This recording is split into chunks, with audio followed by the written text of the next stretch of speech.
As Marvel has done this previously, they've gone ahead and officially updated the chronological watching order on Disney Plus of MCU content, and to some people's surprise, Marvel's Moon Knight takes place after the events of Hawkeye, which sort of brings up a couple more questions, I guess. So I think everybody understands that Marvel Studios does not yet have the likes of Spider-Man No Way Home on the service, and a couple other films, obviously because of distribution deals and things like that, and it's going to be a while. But again, they do update the MCU section with what you should be watching and can be watching, and of course, if you can watch it in order, how you should. So the chronological order of series after Avengers Endgame goes as follows. Avengers Endgame, Loki, Marvel's What If, WandaVision, The Falcon and the Winter Soldier, Shang-Chi and the Legend of the Ten Rings, Eternals, Hawkeye, and then Moon Knight. Now obviously if Spider-Man was here, Spider-Man would go somewhere right along Hawkeye, probably right next to or slightly after it, and it looks like Moon Knight is officially the furthest along in the MCU timeline.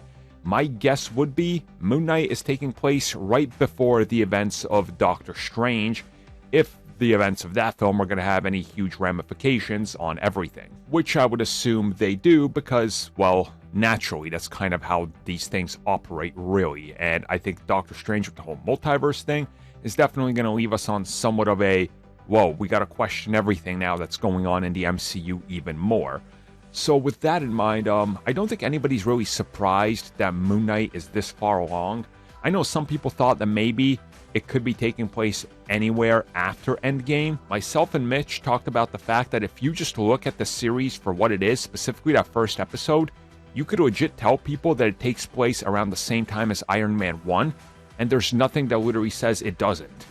Like, it could legit be set there. Even with the phone he uses and everything, it's perfectly in line. So again, you know, Moon Knight to me here makes sense. I don't think anything big's going to happen in the series up until the end that gives us a concrete definition of here's exactly when it takes place. But I suppose if you want to know when to watch it chronologically, this is their recommendation, so it's last up on your watching list. So thank you for watching that video, and if you've ever wondered what that little join button is on YouTube, well, that is our membership section, where for a few additional dollars a month, you get exclusive discussions as part of our podcasts each and every week, audio commentaries, let's plays, discussions on canceled comic book films, topics that are a little bit too sensitive for people on YouTube, such as controversial things happening in media, and a lot more. So check out what we offer by clicking that join button.